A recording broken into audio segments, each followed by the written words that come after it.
My name is Emma Whitmore. I am 32 years old, a high school teacher in Charleston, and I thought family betrayal meant cold shoulders at Thanksgiving or quiet gossip behind my back. I never imagined it would begin with a wedding invitation that left me off the guest list. At first, I told myself it was a mistake until I saw the way my parents smiled at my younger sister Lydia, the way they spoke as if I did not belong. Then small cracks began to show. A credit report with debts.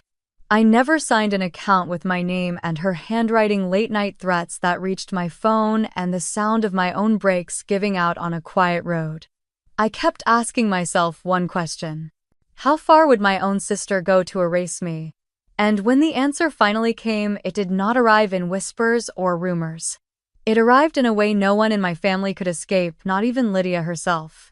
Stay with me, because this is the story of how humiliation turned into something far darker, and how I learned that silence can be broken in the most public way imaginable. But to understand how it all unfolded, you need to know how it began. I was 32 years old teaching American literature at a public high school in Charleston, South Carolina, when my sister's engagement news reached me. Lydia was 28, beautiful in a polished kind of way, and had always known how to draw attention. For as long as I could remember, she and I had lived in a quiet but sharp competition.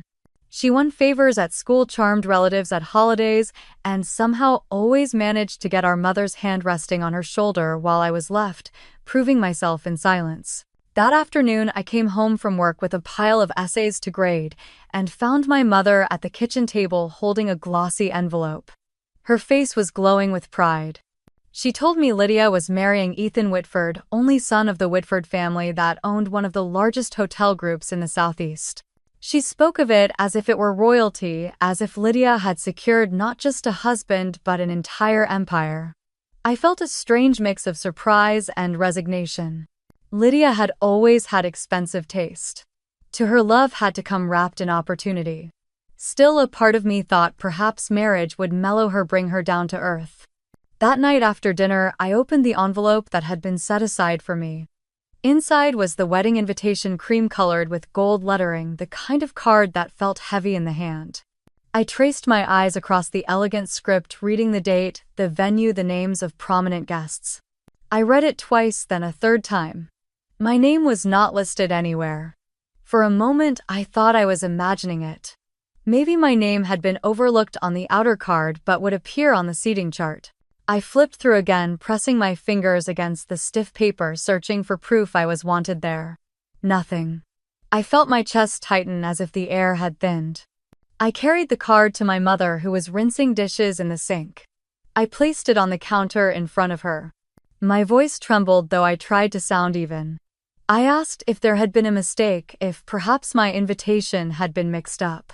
She glanced at the card, then at me, her eyes shifting uncomfortably. She kept drying her hands with the towel longer than necessary before speaking. Finally, she said it would be better for everyone if I did not attend. The words hung between us, cruel in their simplicity. Better for whom? Better how? I tried to ask again, but she shook her head firmly as if closing a door. I walked to my room with my heartbeat roaring in my ears. On the desk sat a photograph of Lydia and me at a 4th of July barbecue years ago, both of us holding sparklers, both smiling. I remembered how that night she had whispered that my sparkler burned out faster than hers, and our mother had laughed at the joke while I pretended not to care. Memories began flooding back. When I was in high school and competed for a scholarship, Lydia told everyone I had copied an essay. It was untrue, but the rumor spread and I lost the committee's trust. Mother said Lydia was young and did not mean harm, but the damage was mine to carry. Later, when I graduated college and moved back home to save money while teaching, Lydia mocked me for still living in the same town. Mother called it sibling teasing, nothing more. Now, staring at the invitation that excluded me, I realized the pattern had never broken. Lydia reached for the spotlight, and I was pushed further into the shadows, and Mother always found a way to justify it. I lay awake that night, listening to the hum of the ceiling fan, the weight of humiliation pressing into me. To be barred from my own sister's wedding, the event that was meant to unite families, felt like being erased from my own bloodline. I thought of the guests gathering, of my absence being explained away with some convenient lie. Tears came hot and angry, not just from being left out but from the years of being silenced, overlooked, set aside. I pressed the back of my hand against my mouth so no sound would escape. And yet, under that grief, something steadier stirred. A quiet determination, hard and unyielding. I told myself I would not beg for entry where I was not wanted. But I also would not let them trample me again. I would hold my silence for now, let them believe I was defeated. Inwardly I began to shape a promise. I would not scream, I would not plead. I would wait, I would watch, and when the time came I would remind them that leaving me out had consequences. For the first time in years, instead of feeling powerless, I felt a seed of power growing in the silence. And I knew deep down this wedding, the one they thought would be perfect without me, might one day become the moment they most regretted. I folded the invitation back into its envelope, set it inside the drawer of my desk, and turned off the light. I could not sleep, but I did not cry again. I just lay in the dark, listening to the steady thud of my own heart, already imagining how to take back what had been denied. The next evening we gathered at the dining table, a routine family dinner that should have felt ordinary but did not. My mother had set the table with her best china, something she usually reserved for holidays. The roast chicken filled the room with a smell that should have been comforting. Instead, it made me restless. Lydia sat at the head of the table as if she already owned the place, her engagement ring sparkling under the chandelier. Father leaned in to listen to her every word, nodding along while Mother laughed at every small comment. I pushed peas around my plate, trying to act as though I belonged there, though the silence pressing down on me said otherwise. Lydia described the floral arrangements in detail, the tall white roses, the imported orchids, how she and Ethan had spent an afternoon choosing every centerpiece. My mother clasped her hands together, sighing with delight. Father added that guests would be impressed by the venue, the Whitford estate overlooking the river, a place more often seen in magazines than in real life. I cleared my throat, forcing myself to ask why my name had been missing from the invitation. For a moment, the clinking of silverware stopped. Lydia turned her head slowly, her eyes sharp, her lips curving into a smile that carried no warmth. She said the wedding was not meant for people who only dragged others down. The words struck harder than I expected, cutting through the last layer of hope I had clung to. Mother shifted uncomfortably but said nothing. Father sliced his chicken as though the conversation did not involve him. I felt the room tilt, the voices dulling as if I were sinking beneath water. I wanted to scream that I had never dragged anyone down, that all I had ever done was try to exist beside them, but the words lodged in my throat. I swallowed hard and let the silence settle. My fingers gripped the edge of the table until my knuckles whitened. Inside, I could feel something hardening the way a scar stiffens over a wound. As the conversation moved on without me, I drifted into memory. I was 17 again, standing outside the principal's office. A scholarship was within my reach, one I had worked for all year. But then whispers began to spread that I had tampered with another student's test, that I had sabotaged it so my own grade would shine brighter. I remembered Lydia's face when I confronted her, how she shrugged and said, maybe people just believed what they wanted to believe. I had no proof. The committee withdrew my application and the scholarship went to someone else. When I came home crying, Mother said Lydia had only been joking around and that people misunderstood her. Father told me to work harder next time. The sting of that moment returned, now sitting at the dinner table years later, realizing that the same dynamic had never left. Lydia accused, I suffered, and my parents pretended neutrality while leaning toward her side. I glanced at her, now laughing, as she spoke about the champagne she had chosen, about how Ethan's family insisted on a vintage from California that cost more per bottle than my monthly rent. She looked radiant, triumphant, untouchable. I realized she was not just excluding me. She was erasing me the same way she had once erased my chance at a scholarship, my credibility, my standing in this family. I set my fork down, my appetite gone. Mother noticed but chose to compliment Lydia's earrings instead.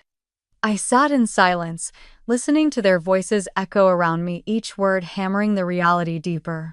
Somewhere between the laughter and the clinking glasses, I understood that my place in this family had never been secure. It was conditional, always dependent on Lydia's shadow. If she smiled, I might be tolerated. If she turned, I would be cast aside. The realization did not bring tears this time, it brought clarity. They wanted me outside the circle watching from a distance, voiceless, but I knew now I had been given a gift hidden in cruelty. Distance meant freedom to act, silence meant space to plan. I lifted my water glass and took a long sip, my eyes fixed on the flicker of candlelight in front of me. On the surface, I appeared calm, the obedient daughter letting the conversation pass her by. Inside, I was piecing together years of betrayals, connecting each thread of favoritism, each lie, each dismissal. It all pointed in one direction, and it no longer frightened me. The rest of the meal passed, with Lydia's laughter filling the air, while I remained the quiet ghost at the table. By the time dessert was served, a dense chocolate cake that usually would have tempted me, I felt only the bitterness of exclusion sitting on my tongue. When the plates were cleared and Mother began collecting cups, I excused myself, standing up with steady legs. No one tried to stop me. Lydia did not even glance my way. I walked upstairs to my room, closed the door, and leaned against it, listening to the muffled voices below. It was in that stillness that the weight of the past and present fused into one. This was not just about a wedding. It was about a lifetime of being measured against Lydia and found lacking. They had made their choice clear. Now it was my turn to make mine. I sat at my desk, staring at the closed drawer where the invitation lay hidden. The house around me carried on with laughter and clatter, but in that room I could feel a different current building, quiet and certain. The wound they opened tonight would not close with time. It would only sharpen my resolve. I switched off the lamp, letting the room fall into darkness, and lay back on my bed. My eyes traced the faint glow of the ceiling as I exhaled slowly. The night was quiet except for the faint echo of voices downstairs, voices that no longer claimed me. A few mornings later, I sat at my kitchen table with a mug of coffee that had already gone lukewarm, the quiet hum of my apartment building surrounding me. I had the habit of checking my credit report every few months, a ritual I picked up after watching too many stories of people ruined by fraud. It always gave me a small sense of control, a reassurance that at least in that corner of my life I knew where I stood. The report opened on my laptop screen, rows of familiar entries scrolling past. My old student loan nearly paid off. My credit card balances modest and predictable. Then a line appeared that made me blink twice. A personal loan, $5,000, opened just 6 months ago. The lender was a bank downtown that I had never dealt with. I leaned closer, my heart beating faster. My name was listed, my address correct, my social security number the same as mine. The payments were marked as current, a few installments already made. But I had never applied for this. I had never signed anything. My fingers grew clammy against the keyboard as I dialed the customer service number. A cheerful voice answered, asked for my information, and then pulled up the account. The representative confirmed the details, including the loan application. She said they had a photocopy of my driver's license and a signed agreement on file. I almost dropped the phone. I asked her to send me copies. She agreed, promising to email scanned images within the hour. I hung up, staring at the blank wall across from me. My own identity stared back at me from somewhere I had never been.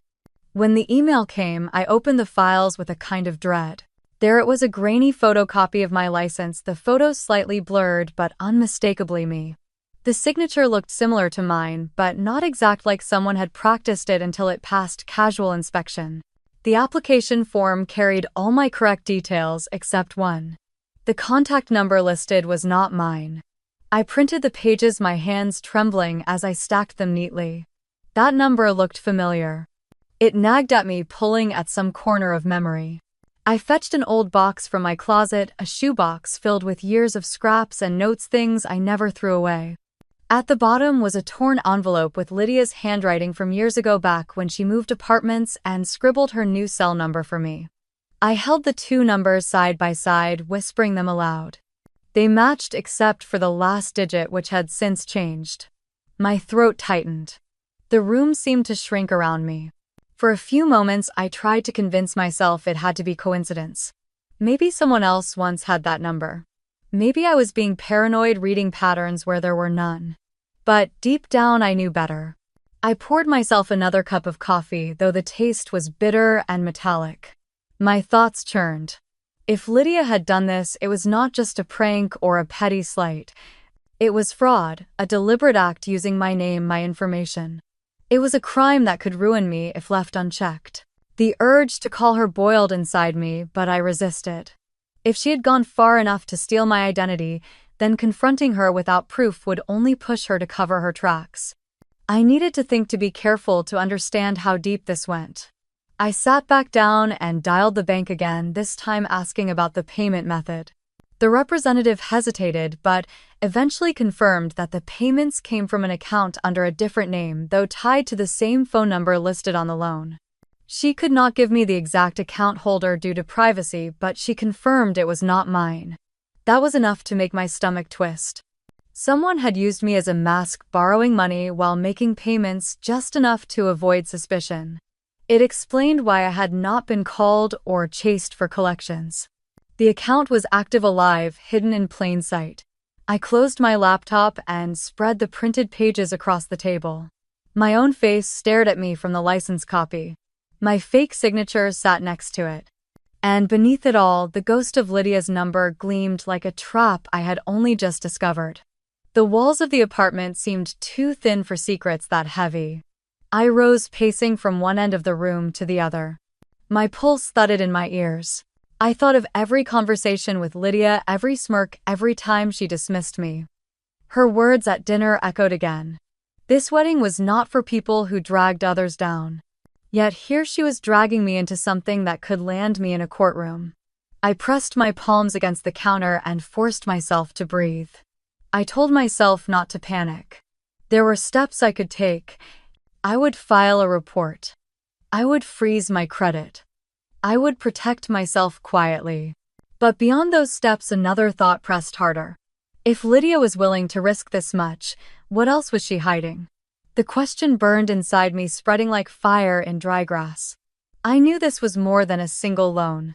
It was a thread that once pulled might unravel far more than Lydia intended anyone to see. I gathered the papers into a folder, sliding them inside as carefully as if they were evidence for a trial. The sound of the drawer closing echoed in the silence. For the first time, I felt the faint outline of a plan forming, one that went beyond defending myself. The night outside deepened, shadows slipping across my apartment floor. I stood by the window, staring at the streetlights blinking against the dark. Somewhere across town, Lydia was planning a wedding filled with roses and chandeliers, imagining herself untouchable. She had no idea I now held the first proof that could shatter it all. I let the curtain fall back into place and stepped away from the glass. The folder lay on my desk, weighting the weight of it undeniable. I sat down, rested my hands on its surface, and closed my eyes. My heart no longer raced with fear alone. It carried something steadier, something colder, the beginning of resolve. The next morning, I called Sarah, an old friend from college who now worked in compliance at a regional bank. She had always been steady and precise, the kind of person who noticed details others missed. I hesitated before dialing, but once she answered, I could not stop myself from blurting everything.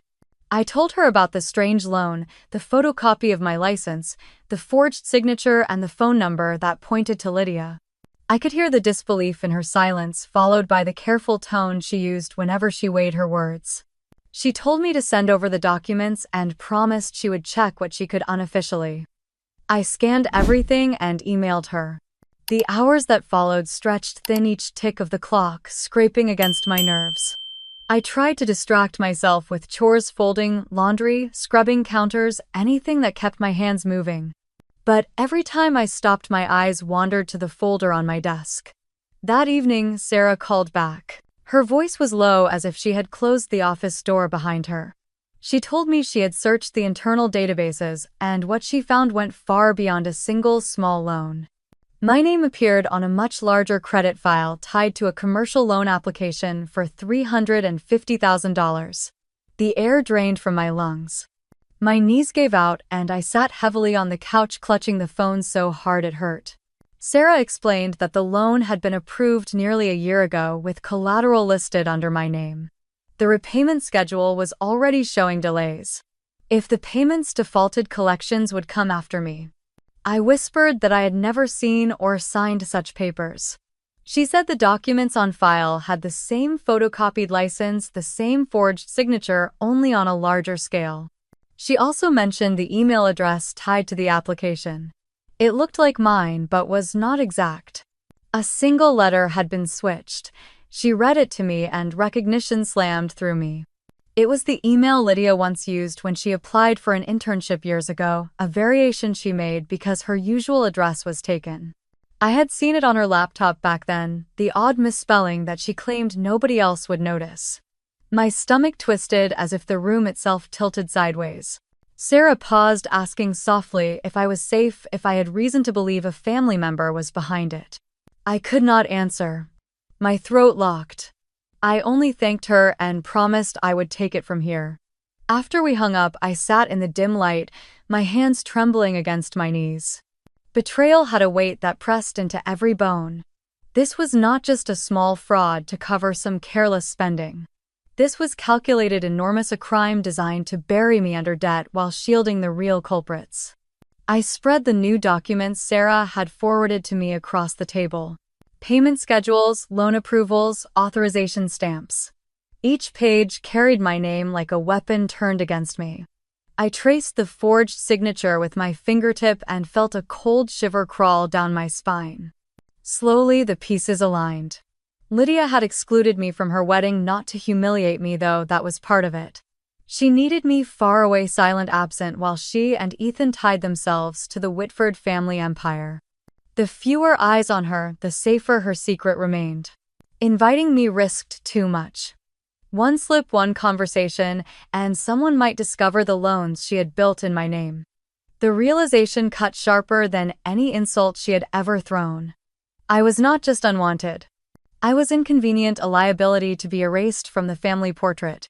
I pulled out old emails, cross-checking dates.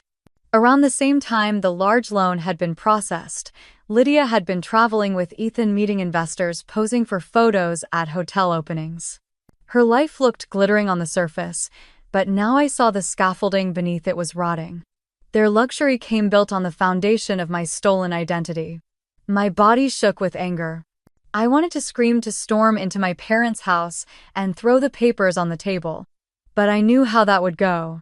They would shield her, dismiss me, accuse me of jealousy. They had done it before.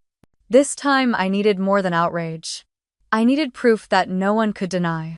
I gathered the documents into the folder again, pressing down until the cardboard bent under my palm. For a long moment, I simply breathed, the sound of my own pulse filling the silence. Somewhere in that stillness, a new clarity formed. I understood now why the invitation had never arrived in my name. I understood why my mother's eyes avoided mine when I asked. It had never been about sparing the embarrassment. It was about removing a witness. The knowledge was bitter, but it also steadied me. I was not crazy. I was not paranoid. The truth was real, and it was sitting in my hands. The night outside had grown heavy, the streetlights glowing faintly through the blinds. I pushed the folder to the center of the table, sat back in my chair, and stared at it. My reflection wavered in the glass of the window across the room. It was not just fear that held me anymore. It was resolve hardening into something sharper. Lydia and Ethan thought they had hidden their tracks, that they had written me out of their story. But they had underestimated me. I reached for a pen and notepad, began writing down names, dates, numbers, every link I could see. The list grew longer, the connections clearer, until the outline of their scheme stretched across the page. When I finally set the pen down, my hand ached and my eyes burned. But I felt steadier, almost calm. They had tried to erase me. Instead, they had given me the one thing they feared most: a reason to fight back. The next few days, I noticed the same black SUV parked across from my house, always at odd hours, engine off, windows dark. At first, I told myself it was coincidence, maybe a neighbor's visitor or someone lost in the neighborhood. But after the third night in a row, when I came home from the grocery store and saw it sitting there again, headlights flashing once as I turned into my driveway, the chill in my stomach told me it was no mistake. I locked the door behind me, checked every window twice, and sat at the kitchen table with the folder spread out in front of me.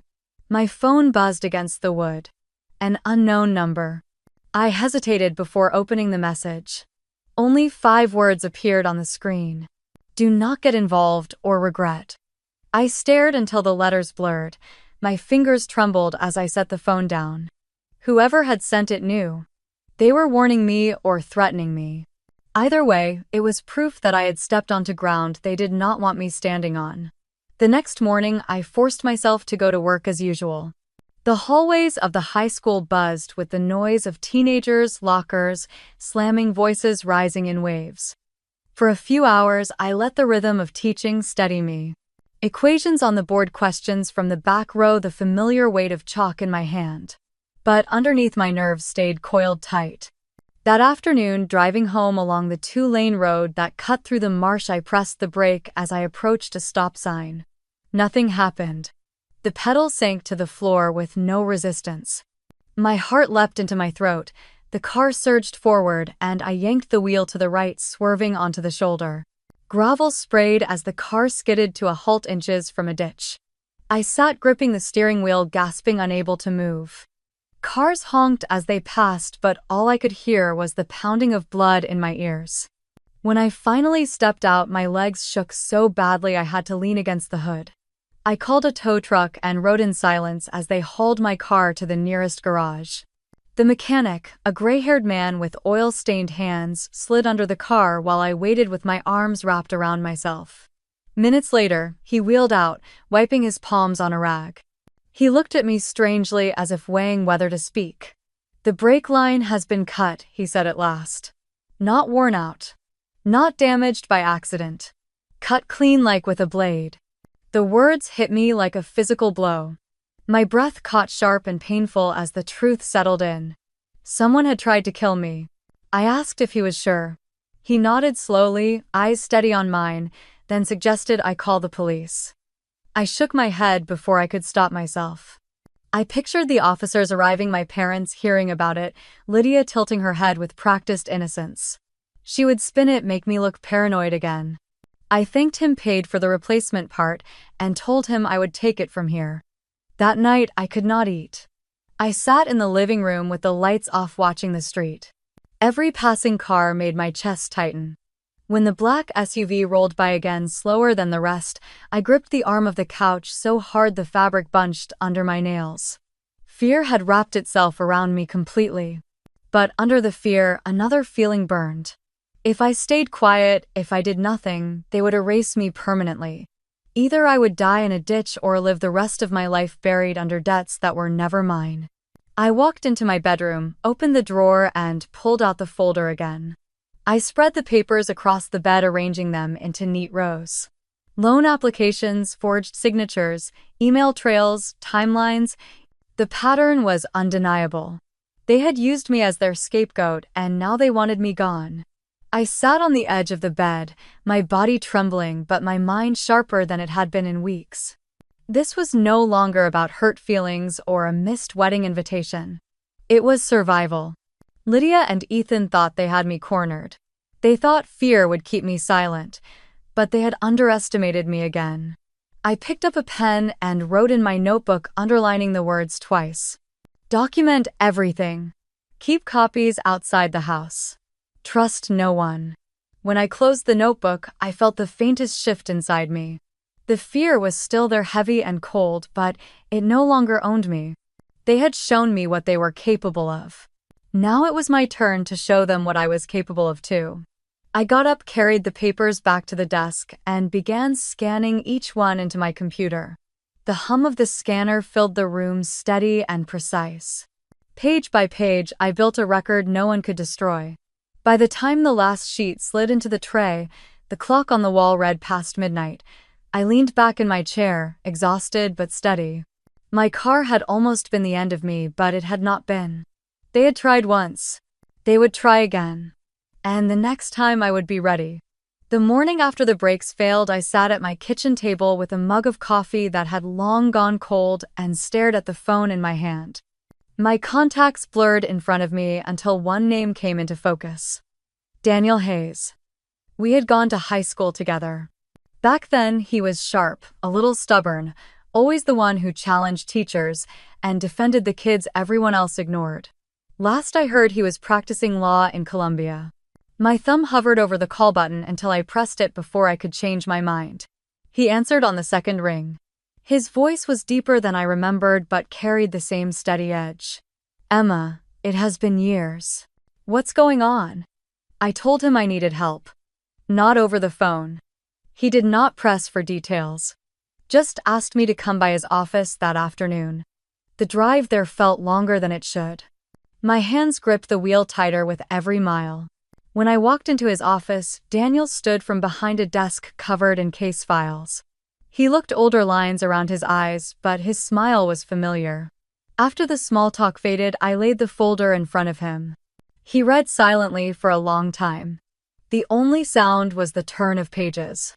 When he finally looked up, his face was sober. "This is serious, Emma. You could be held liable if they keep pushing these loans in your name. But you also have leverage more than you realize." I asked what I should do. "First, protect yourself," he said. "Keep everything backed up. Make copies. Store them outside your house. Second, start gathering more conversations, documents, anything that ties them directly to this. But it has to be done legally. If you want this to stand in court, we have to do it by the book." I nodded, my throat tight. He leaned forward, his voice lower. "They want you to feel isolated. That is how they control people. You are not alone now." The words hit harder than I expected. I felt something crack inside, a release of the weight I had been carrying alone. Daniel walked me through options. Recording calls, installing discrete cameras in my car and home office, securing cloud storage. He even handed me a small recorder he used for depositions. "Keep it on you," he said. "People talk more than they realize." We also discussed strategy. If Lydia and Ethan believed they had broken me, they would get careless. "Pretend to stay quiet," he said. "Pretend to be afraid. Let them think they won. That is when they will slip." I drove home with the recorder in my purse, my shoulders straighter than they had been in weeks. That evening, I sat on my bed and tested it, whispering a few words and replaying them. The sound was clear, crisp. I tucked it under my pillow, ready. 2 days later, Lydia called. Her voice came through sharp and sweet, the tone she used when she wanted to remind me I was beneath her. She asked how I was doing, whether I had been keeping busy at school, whether I had thought more about skipping the wedding festivities altogether. I answered, carefully, soft, measured, as if I were worn down. Then her tone shifted, colder, heavier. "If you breathe a word about those papers, Emma, if you even think about running your mouth, you will spend the rest of your life paying off debts you never imagined." She let the words hang before she laughed, lightly covering them as if it were all a joke. I held the phone steady against my ear, forcing my voice not to break. I told her I understood. Then I ended the call. My hands shook as I reached into my purse and pulled out the recorder. The red light blinked steady. Every word had been captured. I played it back once, Lydia's threat echoing through the small bedroom. My stomach turned, but I pressed save and backed it up immediately to the cloud folder Daniel had set up for me. For the first time since the nightmare began, I felt a flicker of control return. Not safety, not yet. But evidence. Proof that her mask had slipped. That night, I sat at the desk writing notes of what to do next. Cameras, emails, patterns of calls. Daniel had told me the law did not move quickly, but it moved steadily if you had the right foundation. Outside the window, the street was quiet. No black SUV tonight, only the sound of cicadas rising from the trees. I closed the notebook and set the recorder beside it. Fear still pressed at the edges of my chest, but it was no longer the only thing there. Resolve had company now. I was not as alone as they wanted me to believe. And that made all the difference. The invitation came through a colleague at school who volunteered on the board of a children's literacy foundation. They were hosting a fundraising gala downtown at one of the old waterfront hotels. Normally, I would have declined, preferring the safety of home, but something in me stirred when I saw the date and the names of the sponsors. The guest list would be full of Charleston's business owners, philanthropists, even a few politicians. People Lydia and Ethan would want in their corner. I decided to go. Not as a shadow, not as the unwanted sister, but as myself. At a small boutique on King Street, I found a dress that clung to me like a declaration. Deep red silk that caught the light and turned it into fire. When I tried it on, the clerk smiled knowingly. I had not felt that kind of power in years, the quiet command of walking into a room and knowing eyes would follow. I paired it with simple heels and left my hair loose over my shoulders. The night of the gala, I walked through the revolving doors of the hotel, heart steady but loud in my ears. A photographer near the entrance lifted his camera almost on instinct. The flash startled me, then steadied me. Inside, chandeliers bathed the ballroom in golden light. The tables glittered with crystal and polished silver. I moved among the crowd, greeting acquaintances, answering questions about my work at the high school. It amazed me how easily people listened when you carried yourself as if you belonged. The dress helped, but it was more than fabric. It was the knowledge that I was not hiding anymore. Near the auction tables, a local business columnist asked if he could take my photo for the paper. I laughed lightly, agreed, and felt the shutter click again. Around me, conversations swirled, clinking glasses, laughter rising and falling. For the first time in weeks, I felt something close to freedom. The next morning, the photo was everywhere. The paper ran a short piece about the event, and my picture had made it onto the society page. Social media picked it up, friends tagging me, comments flowing in. Red dress, bright smile framed by Charleston's elite. By noon, my phone buzzed with a call I knew would come. Lydia's name glared on the screen. I let it ring once, twice before I answered. Her voice hit me like a slap. What do you think you are doing? Do you think anyone wants you at events like that? Are you trying to ruin everything for me? I listened, calm, holding the phone away slightly so her shrillness did not pierce too deeply. She kept going, accusing me of drawing attention, of making her look small before the wedding. You think showing up in some ridiculous gown will scare me? You think you can turn people against me? Her anger fed me. I did not need to reply. The silence worked better than any words. She hated silence. I let a smile curve my lips, though she could not see it. Finally, she spat. You are not going to win, Emma. This is my world now. Then the line went dead. I set the phone on the table, the red dress draped across a chair nearby. She was rattled, that much was clear. Not because of what I had said, but because of what I had not. Presence spoke louder than explanation. That evening, I walked to the waterfront, the paper folded under my arm. I sat on a bench watching the tide move against the pilings. My picture looked back at me from the page, calm, self-assured, exactly what I wanted Lydia to see. She thought she had erased me. Now the city itself had witnessed otherwise. The wind off the harbor was cool, carrying the salt smell of the water. I folded the paper carefully and slid it back into my bag. A gull cried overhead. My pulse slowed to something steady, almost serene. For once, I did not feel like the forgotten daughter or the discarded sister. I felt visible. And visibility was power Lydia had never expected me to take for myself. The decision came to me while scrolling through flight options late one night, the glow of my laptop filling the quiet of my bedroom. Charleston had grown too small, too watchful. Eyes followed me now, whispers trailed behind. If Lydia and Ethan thought I was plotting, I would give them something glittering and harmless to look at. I booked tickets to Santorini with Marissa, a friend from college who thrived on spontaneity. She squealed when I asked if she wanted to come, already planning outfits and hashtags before I even closed the confirmation screen. I packed light but deliberate silk dresses, wide-brimmed hats, the kind of wardrobe that photographed well against whitewashed walls and endless sea. The island was everything I imagined, sunlight pouring over cliffs, blue domes rising like painted strokes against the sky. Marissa and I sipped cold wine on terraces, toes sandy from walking narrow paths that twisted down toward the Aegean. I let her snap photos of me against the backdrop, glass in hand, hair tossed by the salt wind. That evening I posted a carousel of them. Red dress, white dress, sea and sky stretching forever. The comments poured in. Must be nice. Living the dream. Nothing to worry about except tan lines. What they did not see was what I carried in the bottom of my leather tote, wrapped in a folder thick with dates, signatures, and evidence. Bank statements, forged applications, copies of checks. Proof that Lydia and Ethan had built their foundation on lies written in my name. While Marissa napped in the villa, I walked to a quiet cafe overlooking the caldera. The Wi-Fi flickered strong enough to send the files to a secure inbox at a financial crimes office stateside. I typed carefully, checked every attachment twice, then pressed send. The screen confirmed transmission. A chill passed over me, even though the sun was hot on my shoulders. I sat there for a long while, fingers tracing the rim of my glass of water. It felt both enormous and invisible that moment. On the surface, I was another tourist in Santorini.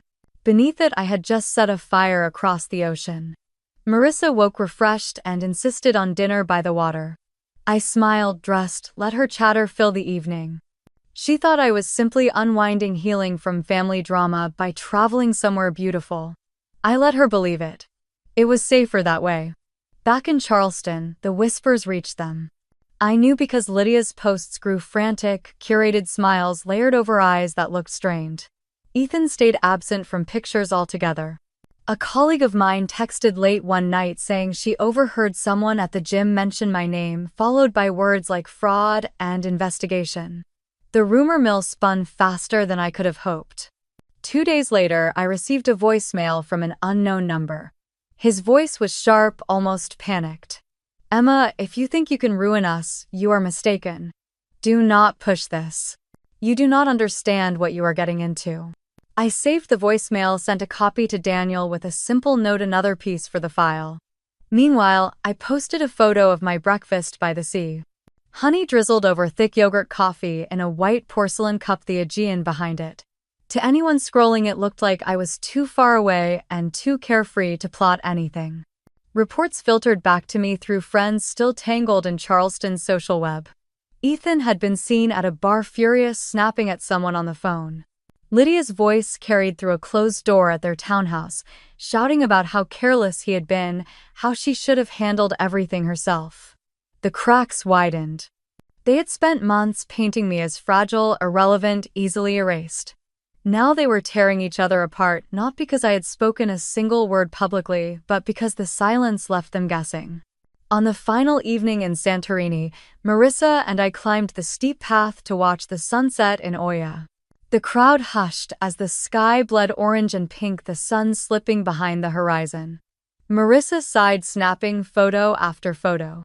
I leaned against the wall, phone buzzing in my hand. A message from Daniel. "Got confirmation. They know something is coming. Stay quiet. Timing is on our side." I locked the screen, slid the phone into my bag, and let the last of the light wash over me.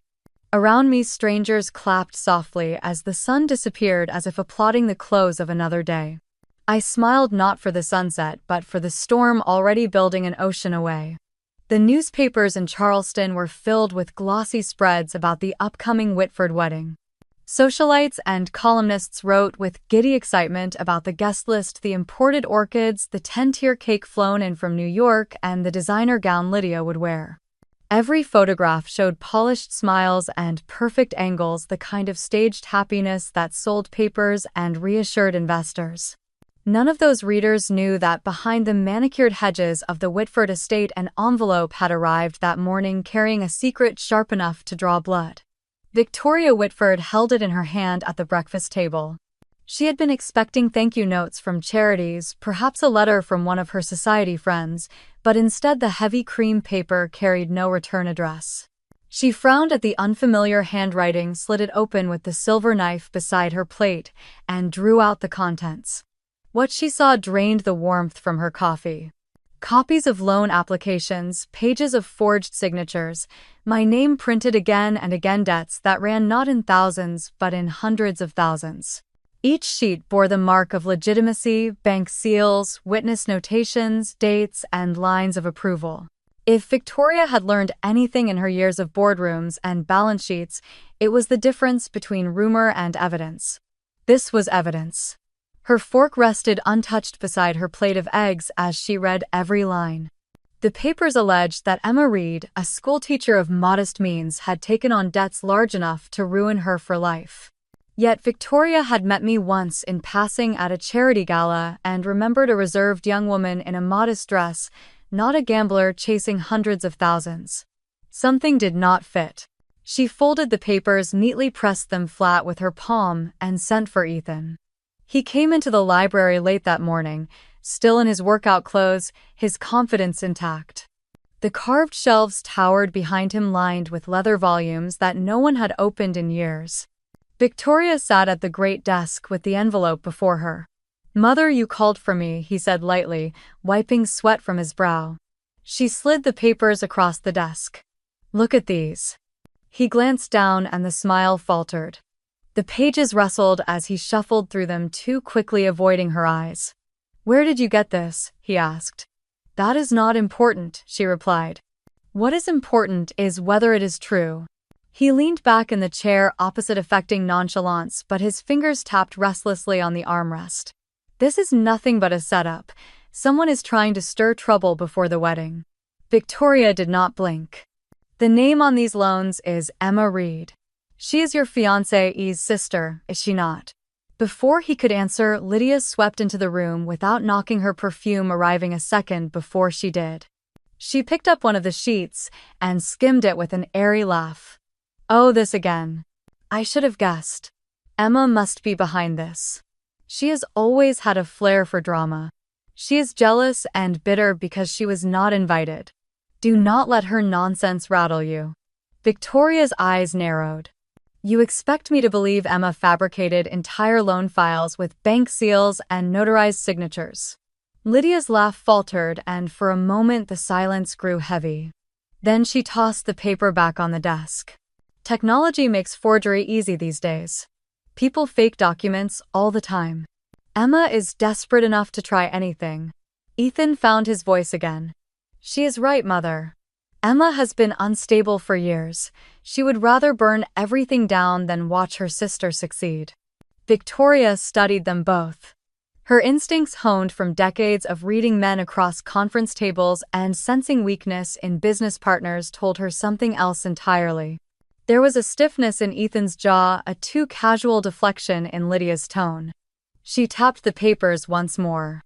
"If there is truth here, I will not allow this marriage to go forward." The air thickened. Lydia's painted smile tightened. Ethan straightened in his chair, his charm slipping like a poorly tied mask. "Mother, this is ridiculous. We have investors, press, politicians attending. Canceling would be catastrophic." Victoria's lips curved into the faintest smile, one that never reached her eyes. "Catastrophe is marrying into a scandal and finding my family name printed on the front page beside the word fraud." The library door closed behind them when they left, but Victoria stayed seated, staring at the envelope once more. Her mind ticked through possibilities, each one more troubling than the last. Upstairs, preparations for the wedding continued. Florists marched in with armfuls of white roses. A seamstress arrived to fit Lydia's gown. Caterers confirmed menus over the phone. From the outside, the Whitford estate gleamed with celebration. Inside, cracks spread quietly through the foundation. By afternoon, Lydia was pacing in her sweet heels, clicking against marble. Ethan leaned against the window frame, arms folded, eyes dark. "What if she believes it?" Lydia hissed. "What if she calls off the wedding?" He rubbed his temple. "Then we make sure she does not. She hates Emma, does she not? We play into that. We remind her Emma is desperate and spiteful." "But the way she looked at us," Lydia whispered. "She knows something." Across town, I sat in a quiet cafe, stirring honey into my tea, imagining the scene. I had never been inside the Whitford Library, but I could picture the grand scale, the hush, the way Victoria's voice would slice through the air. I imagined Ethan's face tightening, Lydia's laugh faltering. I could almost hear it. The papers had done their work. They had reached the one person who could bring the wedding to its knees. As evening settled over Charleston, the Whitford estate glittered with lights. Cars pulled through the gates, delivering planners and suppliers. Photographers camped outside for a glimpse of the bride-to-be. Inside, Victoria sat alone in her study, rereading the envelope's contents by lamplight. Her husband had long trusted her judgment, and tonight that judgment whispered, caution louder than champagne glasses could drown out. She lifted the phone but set it back down, indecision tightening her chest. For all her power, she knew what it meant to drag family shame into daylight. But she also knew the price of silence. The grand wedding loomed only days away. Dresses were pressed, speeches written, the orchestra rehearsed. Yet Victoria Whitford, who had never allowed doubt to rule her life, carried doubt now like a stone in her throat. And Ethan, though he tried to smile at the dinner table that night, knew his mother's warning still hung over him like a blade. The storm had broken through their walls. And I, thousands of miles away, could almost taste the ruin in the air. The flight back from Greece landed in the pale dawn of Atlanta, and by the time I drove into Charleston, the streets were already alive with the hum of wedding preparations. I had barely stepped into my apartment when Daniel called, his voice low and clipped, telling me to meet him at his office right away. The blinds were drawn when I arrived, the room lit by the glow of his desk lamp. On the table lay a neat stack of folders, a small hard drive, and my phone with the newest recordings stored inside. He looked up at me with steady eyes. "This is enough, Emma. It is time." I nodded, though my throat felt tight. I had lived with fear in the pit of my stomach for weeks, but handing everything over meant stepping across a line I could never return from. We packed the evidence into 2 briefcases. Every forged loan document, every bank printout, copies of the photos I had taken of signatures that did not match, the audio clips of Lydia's threats, the video stills from the small camera tucked into the hallway vent. Daniel checked everything twice, then slipped his jacket over his shoulders. "You drive," he said quietly. "If anyone is watching, they will expect me to lead." The streets blurred past as I followed his directions. My palms dampened against the steering wheel, every traffic light stretching into eternity. We pulled into the underground lot of a nondescript government building. Daniel carried one of the cases, I carried the other. We walked in silence until the elevator doors closed us in. On the 3rd floor, 2 detectives waited. Their badges glinted under the fluorescent lights. Detective Harris was a tall man with graying hair, his tone direct.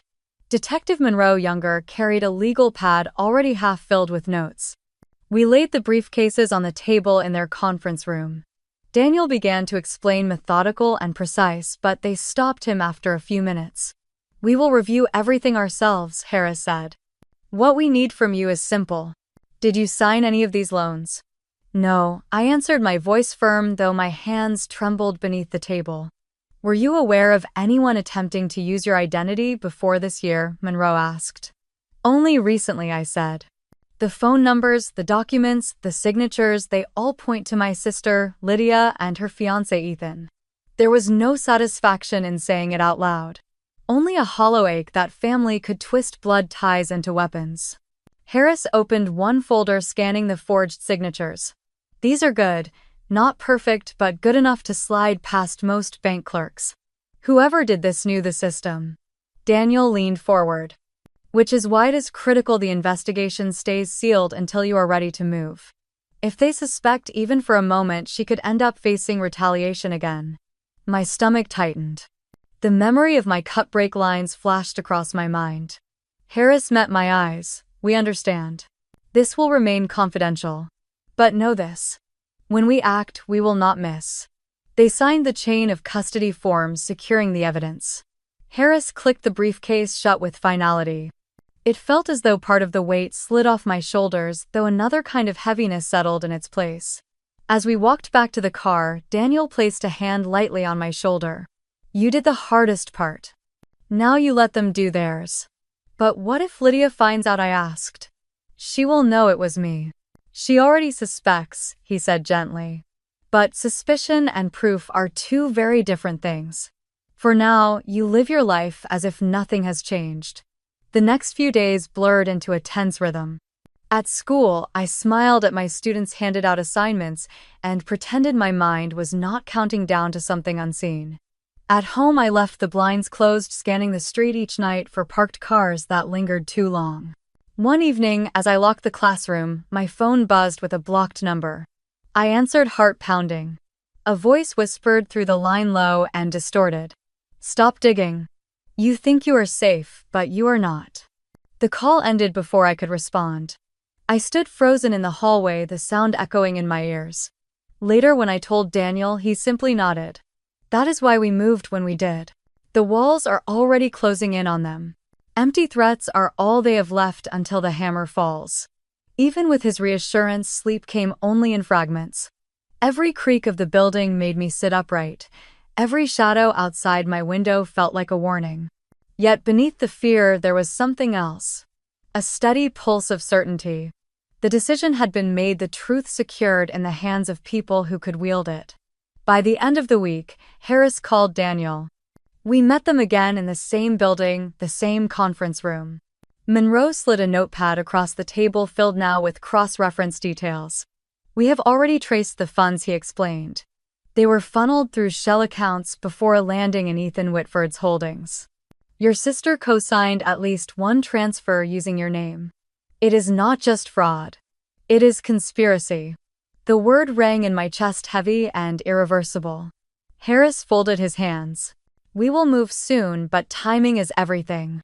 The goal is not only charges, but maximum impact. This wedding has drawn press, investors, half the Charleston elite. When the truth breaks, it will break loudly. Daniel asked what I could not. So, when will you act? Harris's expression did not shift. At the moment they least expect. Until then, silence. The walk back to my car felt like moving through water. I gripped the steering wheel when we pulled onto the street, staring straight ahead. It is out of your hands now, Daniel said softly. That is the hardest part, but also the safest. I drove home in silence, the city glowing with preparations for Lydia's grand day. Rented tents rose in manicured gardens. Florists filled trucks with orchids. Bakers stacked sugar flowers onto towering cakes. Society pages buzzed about gowns and guest lists.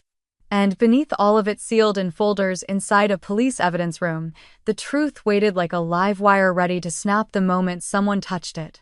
I closed my blinds that night, set my phone on the nightstand, and sat in the dark. Fear still twisted inside me, but it no longer ruled me.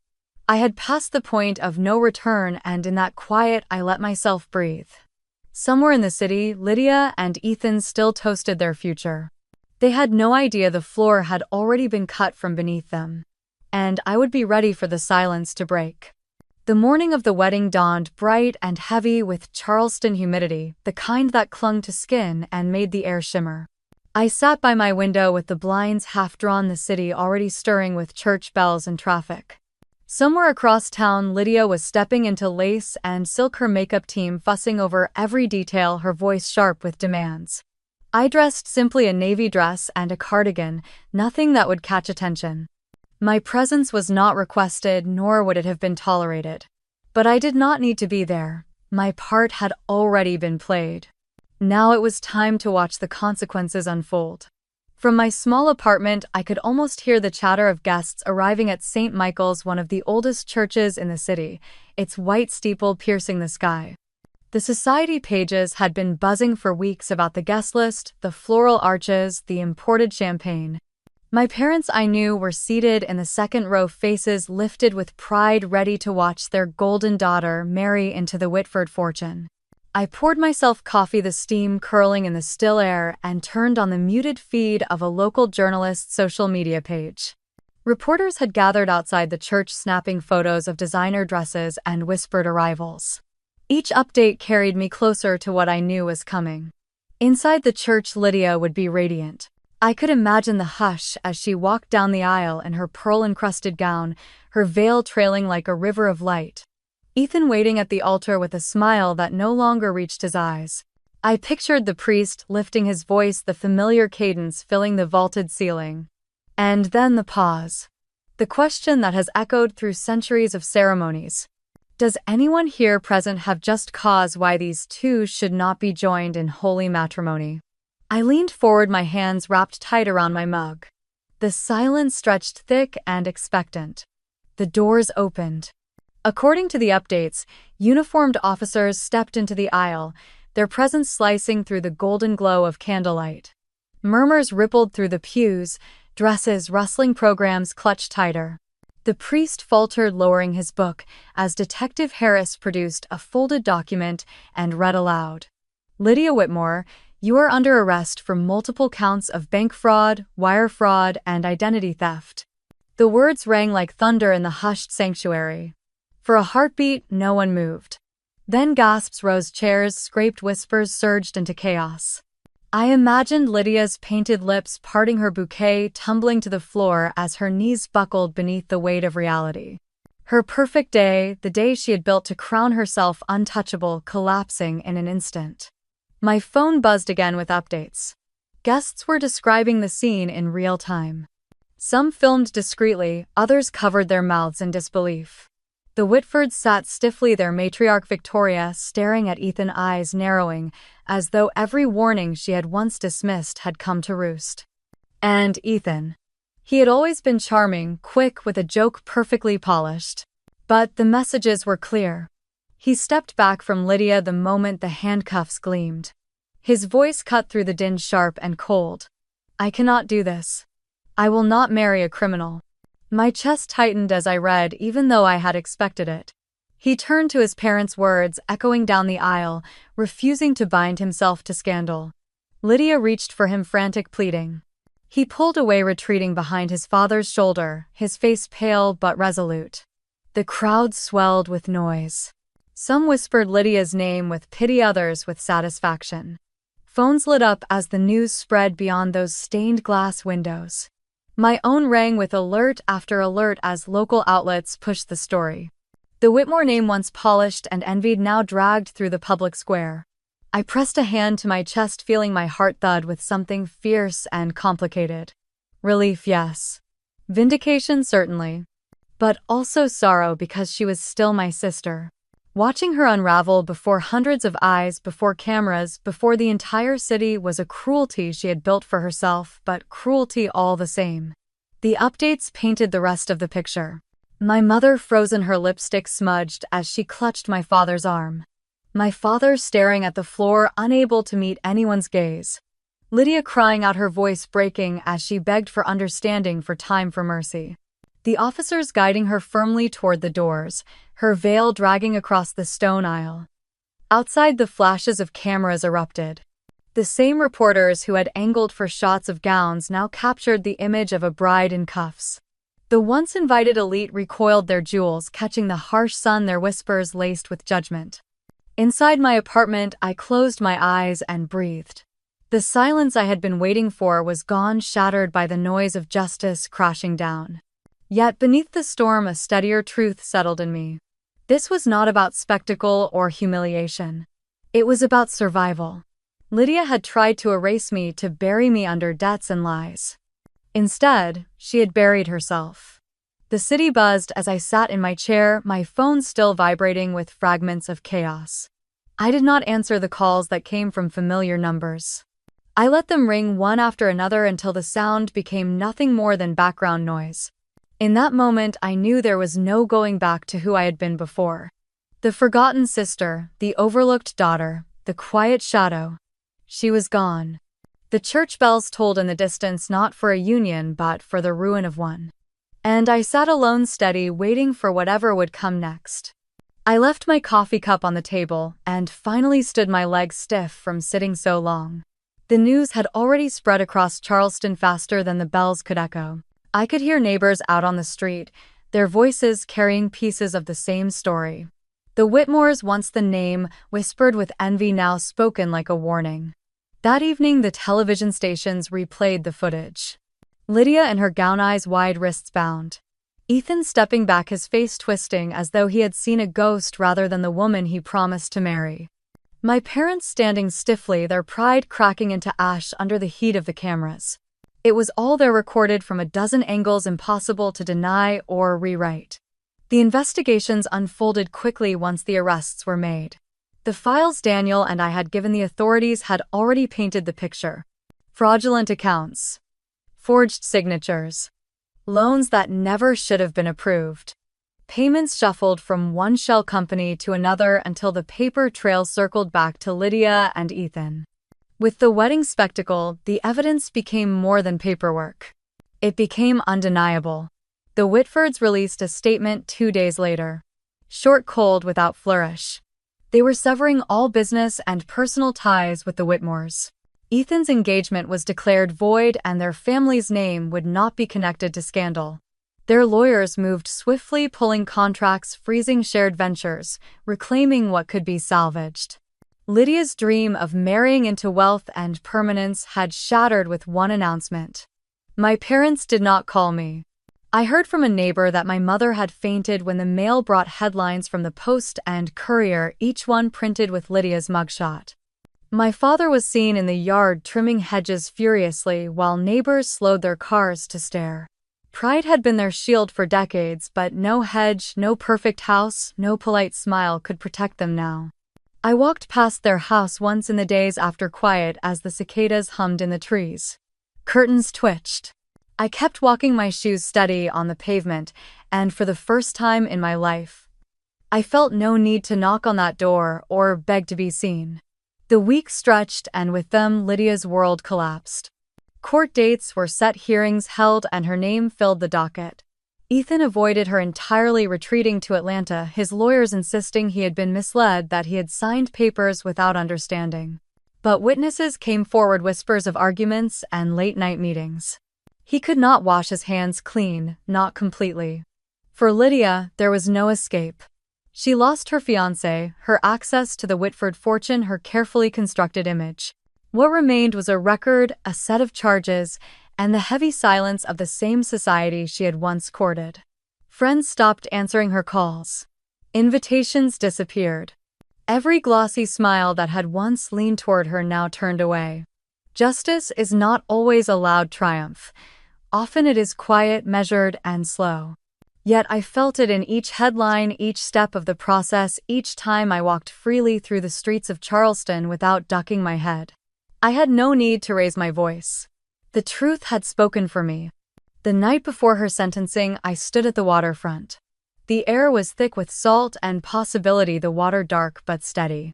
I thought of us as children running through the marsh grass, Lydia always ahead, always demanding the spotlight. I thought of my parents clapping for her, their eyes never straying to me. And I thought of how all of it had led here to this moment when silence and patience had been my only weapons, and they had been enough. I did not go to the courtroom. I did not need to. The outcome was inevitable. Fraud and forgery carried weight no charm could soften. Lydia's sentence was printed in the papers by noon. Years to serve, fines to pay, reputation gone. I closed the article and set the phone aside. There was nothing more to watch, nothing more to wait for. My life for the first time in years was not defined by what she had done to me or what my parents had denied me. It was mine to shape, and I felt the weight of that freedom settle like a mantle I had earned. When I walked away from the church that day, I had not looked back, and I would not now. The story was over. Lydia had lost her marriage, her freedom, and the image she had prized above all else. My parents were left to face their neighbors and their own choices, and I was left with something rarer than revenge. I had my dignity back. I looked straight ahead, calm and steady, and spoke the words that had carried me through it all. Justice sometimes comes late, but it never fails to arrive. If you have ever been pushed aside or silenced, remember this: the truth will speak. Share your thoughts below and stay with me for the stories still to come.